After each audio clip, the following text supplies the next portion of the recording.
Hello students, my self Alok Kumar Singh. एक बार फिर से स्वागत है आप सबका मेरे यूट्यूब चैनल पे। तो आज का टॉपिक है पोषक तत्व। पिछले वीडियो में हम लोगों ने पढ़ा था पोषण। इसमें हम लोगों ने ये देखा था कि भोजन से हमें पोषक तत्व प्राप्त होते हैं जिससे हमारे शरीर में होने वाली विभिन्न क्रियाएँ संपन्न होती हैं। तो अगर हम सामान्य रूप से ये देखें कि भोजन की हमारे शरीर को क्यों आवश्यकता है, अगर ये सामान्य सवाल किया जाए तो भोजन हमारे शरीर के लिए आवश्यक है। क्यों? क्योंकि इससे हमें ऊर्जा की आपूर्ति होती है, शरीर में टूट फूट की मरम्मत होती है, शरीर की वृद्धि के लिए बहुत आवश्यक होता है। रोगों से लड़ने के लिए जो प्रतिरोधक शक्ति के लिए जो पदार्थ बनते हैं वो भी हमें भोजन से ही मिलते हैं, है ना। तो भोजन हमारे शरीर के लिए अति आवश्यक होता है। और अगर बात की जाए पोषक तत्वों की, भोजन से प्राप्त होने वाले पोषक तत्वों की, तो रासायनिक संरचना के आधार पर हम लोग भोजन से प्राप्त होने वाले पोषक तत्वों को दो भागों में बांटते हैं। कार्बनिक यानी कि ऑर्गेनिक भोज्य पदार्थ, और दूसरा है अकार्बनिक यानी कि इनऑर्गेनिक भोज्य पदार्थ। तो सबसे पहले बात करते हैं कार्बनिक या ऑर्गेनिक भोज्य पदार्थों की। इनमें प्रमुख हैं कार्बोहाइड्रेट्स, प्रोटीन्स, वसाएं जिन्हें इंग्लिश में कहते हैं फैट्स और लिपिड्स, विटामिन्स एंड न्यूक्लिक अम्ल या न्यूक्लिक एसिड्स। और अकार्बनिक की बात करें तो अकार्बनिक में आता है खनिज लवण, मिनरल्स और जल, वाटर। तो एक एक करके देखते हैं। सबसे पहले बात करते हैं कार्बनिक पोषक तत्वों की। उसमें सबसे पहला है कार्बोहाइड्रेट्स। तो कार्बोहाइड्रेट जो होते हैं ये कार्बन, हाइड्रोजन तथा ऑक्सीजन से मिलकर बनी होती हैं। सरल अगर कार्बोहाइड्रेट, सिंपल कार्बोहाइड्रेट्स की बात की जाए तो आपने जरूर नाम सुना होगा ग्लूकोज, फ्रक्टोज, लैक्टोज, है ना। ये हमें गन्ना, चुकंदर, खजूर आदि में, अंगूर में सबसे अच्छा उदाहरण है, मिलती हैं। और जटिल कार्बोहाइड्रेट्स की बात की जाए तो मंड, जिसे इंग्लिश में कहते हैं स्टार्च, है ना, ये प्रमुख खाद्य पदार्थ है जो आलू, मक्का, साबूदाना आदि में पाया जाता है। तो कार्बोहाइड्रेट जो होते हैं वह हमारे शरीर के लिए जो भी ऊर्जा की आवश्यकता होती है उसको कार्बोहाइड्रेट्स के द्वारा पूरी की जाती है। इसलिए हम लोग ग्लूकोज को कोशिकीय ईंधन, सेलुलर फ्यूल भी कहते हैं, है ना। तो कार्बोहाइड्रेट्स का हमारे शरीर में क्या उपयोग है? कार्बोहाइड्रेट्स हमारे शरीर में ऊर्जा की आवश्यकता को पूर्ति करता है। अब बात करते हैं प्रोटीन्स की। ये जटिल कार्बनिक पदार्थ होते हैं। इनका निर्माण कार्बन, हाइड्रोजन, ऑक्सीजन तथा नाइट्रोजन से होता है। प्रोटीन्स की जो निर्माण में जो बेसिक यूनिट होती है वो कहलाती है अमीनो अम्ल या अमीनो एसिड। विभिन्न अमीनो अम्ल आपस में पेप्टाइड बॉन्ड द्वारा जुड़ती जाती हैं और जटिल प्रोटीन्स मॉलिक्यूल का निर्माण होता है। जंतु प्रोटीन्स हम सभी जानते हैं, मांस, मछली, दूध, अंडा से हमें मिलता है। और वनस्पत प्रोटीन्स कहाँ मिलते हैं? हम मुख्यतः दालों से, मूंगफली से, बादाम से, है ना।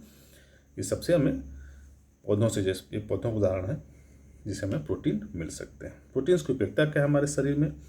प्रोटीन्स का प्रमुख कार्य शरीर में टूट फूट की मरम्मत करना है ना। यह जिद्र का निर्माण करने वाला प्रमुख पदार्थ है। विभिन्न प्रकार के एंजाइम्स भी क्या होते हैं? वो भी प्रोटीन ही होते हैं। और प्रोटीन्स ही हमारे शरीर में एंटीबॉडीज़ का निर्माण करती हैं जो कि हमारे शरीर की सुरक्षा के लिए आवश्यक होता है। प्रोटीन ही न्यूक्लियोप्रोटीन्स के निर्माण में भाग लेती है। तो आप ये कह सकते हैं कि हमारे जो शरीर का जो विकास है, जो ग्रोथ है, उसमें प्रोटीन्स की एक बहुत ही महत्वपूर्ण भूमिका है। अब बात करते हैं वसाओं की। वसाओं का निर्माण भी कार्बोहाइड्रेट्स की तरह कार्बन, हाइड्रोजन और ऑक्सीजन से मिलकर के बना होता है, परंतु इसमें कार्बोहाइड्रेट्स की अपेक्षाकृत ऑक्सीजन की मात्रा कम होती है। देखिए, पशुओं से यह मक्खन, है ना, पनीर, दूध, घी से प्राप्त हो सकता है। जबकि अगर हम वनस्पतिक भोजन में बात करें तो नारियल, बादाम, मूंगफली से प्राप्त किया जा सकता है। वसा हमारे शरीर में क्यों उपयोगी है? क्या उपयोग हमारे वसा का हमारे शरीर में?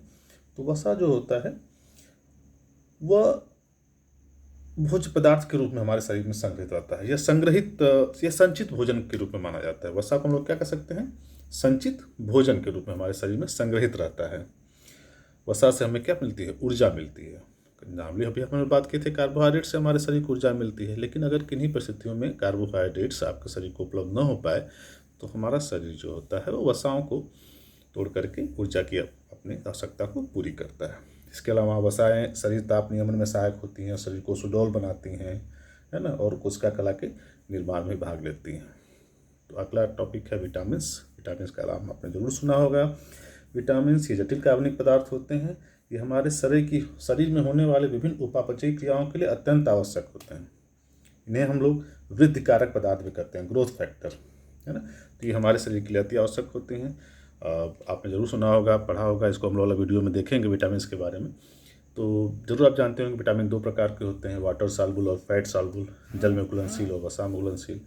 तो जल में जो घुलनशील होते हैं वो विटामिन बी और सी होते हैं। विटामिन बी अकेला विटामिन बी नहीं होता, विटामिन बी कॉम्प्लेक्स होता है, कई विटामिन बी होते हैं, इसको हम अलग वीडियो लेक्चर में कंसिडर करेंगे।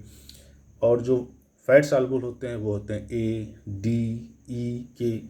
तो और ये हमारे शरीर के लिए अत्यंत आवश्यक है। इनकी कमी से विभिन्न रोग हो जाते हैं। आपने जरूर सुना होगा विटामिन ए की कमी से हृदय रोग हो गया, या विटामिन डी की कमी से रिकेट्स या सूखा रोग हो गया। तो ये हमारे शरीर में होने वाली विभिन्न उपापचय क्रियाओं के लिए अत्यंत आवश्यक होते हैं। अगला है न्यूक्लिक अम्ल, न्यूक्लिक एसिड। हमारे भोजन से कार्बनिक पोषक तत्व, न्यूक्लिक अम्ल, डीएनए, आरएनए, आपने नाम जरूर सुना होगा, ये सभी चीज़ें हमारे शरीर को प्राप्त होती हैं। अब अगर अकार्बनिक पोषक तत्वों की बात करें तो उसमें सबसे पहले आता है खनिज लवण। तो खनिज लवण ये अकार्बनिक जो खनिज लवण होते हैं हमारे शरीर की विभिन्न जैविक क्रियाओं को सुचारू रूप से चलाने के लिए अत्यंत आवश्यक होते हैं। कुछ लवण तो विभिन्न अंगों के निर्माण में भाग लेते हैं, जैसे आप देखिए कैल्शियम, फास्फोरस, ये दांतों और हड्डियों के लिए अति आवश्यक हैं। लोहा जो कि हीमोग्लोबिन का महत्वपूर्ण अंश है ना, तो वो हीमोग्लोबिन के निर्माण में भाग लेता है और यह ऑक्सीजन को एक स्थान से दूसरे स्थान तक पहुंचाता है। इसी तरह आप देखिए कि हमारे शरीर में ग्रंथि होती है गले में, थायराइड ग्रंथि, है ना। थायराइड ग्रंथि जो कि अंतःस्रावी ग्रंथि से एक हार्मोन निकलता है थायरॉक्सिन, है ना। तो थायरॉक्सिन उचित मात्रा हमारे शरीर में बने, इसके लिए एक तत्व की आवश्यकता होती है, खनिज तत्व की आवश्यकता होती है, उसको बोलते हैं आयोडीन। तो आप ये हम लोग ये देख रहे हैं कि खनिज लवण जो होते हैं वो हमारे शरीर में होने वाली विभिन्न जो क्रियाएं होती हैं, कैटाबॉलिज्म, एनाबॉलिज्म, जैसे हम लोग मेटाबॉलिज्म कहते हैं, उपापचयी क्रियाएं, मेटाबॉलिक रिएक्शंस कहते हैं, उपापचयी क्रियाएं कहते हैं, उनके लिए हमारे खनिज लवण अत्यंत आवश्यक है। साथ ही साथ हमारे शरीर में विभिन्न अंगों के निर्माण में भाग ले रहे हैं, तो खनिज लवण हमारे शरीर के अत्यंत आवश्यक है। अगला टॉपिक है जल। जल हमारे जीवद्रव्य का एक प्रमुख भाग है। प्रत्येक कोशिका की क्रिया जल की उपस्थिति में होती है। हम सभी जानते हैं कि जल एक यूनिवर्सल सॉल्वेंट होते हैं, सारे पदार्थ जल में ही घुल करके आपस में रिएक्शन करते हैं, है ना। तो जल हमारे शरीर के ताप नियमन में भी सहायता करता है, तो जल अत्यंत आवश्यक होता है। तो आज का टॉपिक पोषक तत्व, न्यूट्रिएंट्स। पोषक तत्व दो प्रकार के, ऑर्गेनिक और इनऑर्गेनिक। तो आशा है कि आप लोगों को ये समझ में आया होगा। अगले टॉपिक में, अगले वीडियो में फिर नेक्स्ट टॉपिक डिस्कस करेंगे। Thank you.